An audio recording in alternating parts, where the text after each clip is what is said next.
Hi, this is Jack at Jack's Transmissions. So people are often confused about these stub shafts at the back of the GR6 GTR transmission. There are two different types and they can be kind of tricky to remove. So to take them out, basically what you have to remember is it's all about shock. The clip that retains it, if you're gentle on trying to remove it or you don't have that shock to it, the clip isn't going to give. It's going to hang on to it and it's not going to move. So the trick is to use a slide hammer. I have a bolt that's threaded for this type of shaft. I have a different type here. These are for the DSS cups. You thread it into the flange. You want to go in pretty far. You don't want to go in just a few threads because you'll pull those threads right out of the cup and ruin it. So we're going to go all the way in. And I like to have it at the bottom.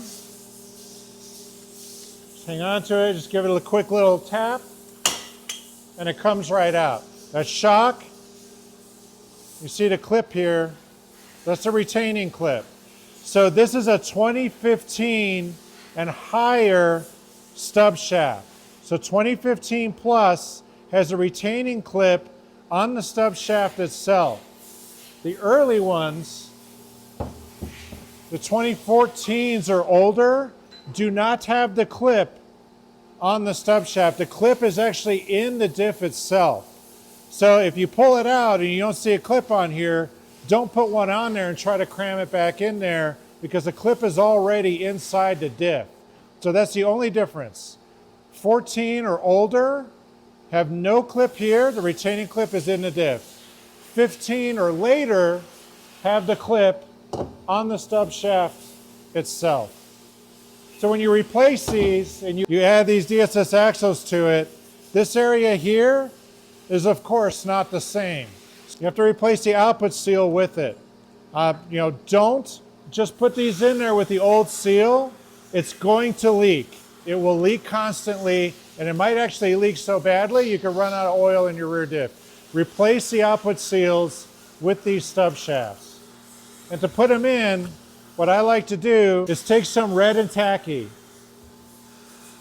So I'll take some red and tacky grease and I'll put it a little bit around this area where the clip is located, retaining clip. You want to have it right at the center, none of it protruding from the splines on this shaft. You want to have them perfectly set all the way around. Now for the 2014 or older transmission, you want to put this tacky grease in where the clip is inside the diff. You want to have the grease hold the clip so it's centered. If any part of the clip is hanging down and you try to drive this in there, you're going to hit the edge of the clip, damage it, either damage the clip or you're going to break the clip off inside the diff and it's going to be floating around in there.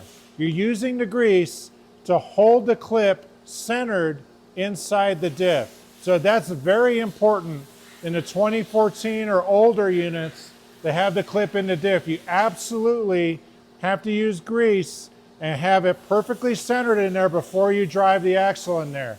You drive it in there without doing that, you're going to ruin it. So we have our grease in here. Everything's nice. I'm going to replace the seal. So we sell these seals, but that's the part number right there for you. Giving away info here. I must not like making money. Now you want to take note that the seal has no lip here to prevent it from going in too far. In the case, there's also no lip on the inside to bottom out the seal or anything, so you can go in too far. So you want to take a really close look at where the OEM seal is sitting first before you pull it out, because you want to put the new one in at exactly the same depth as the other one. If you go in too far, it's only going to hit this outer edge here and you're going to have a leak. If you have it out too far, this dust shield here is going to hit the environmental lip on the seal, rub on it, and either damage the seal or move it around in some odd way. Trust me, I've seen everything you can imagine with this stuff. Just keep things simple. Just take a pry bar. We don't care about the seal. We want to go on the seal, not on the housing. Just give it a little, just like that. You see that? It came right out without touching the housing or anything. We throw this away.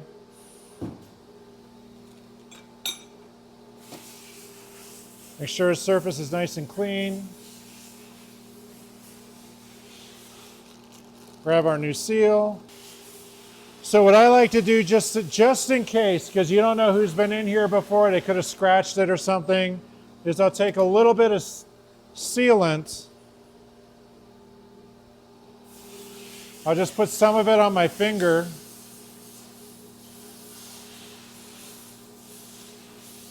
Just like that. And I'll go around the outer part of seal here, just as added insurance, just in case. You don't want to cake it on there. This is a very, very thin amount. I'm just putting right through here. Again, this is just added insurance to make sure that we don't have an outer leak here. So there is grease on the inside here from the factory. We want to keep that in there.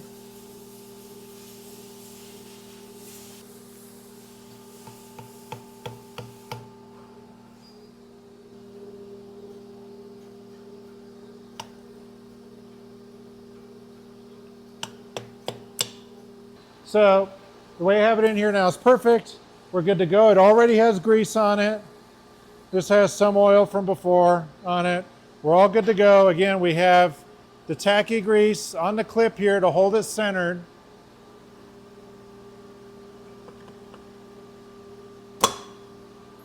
That's it. So it's just that easy.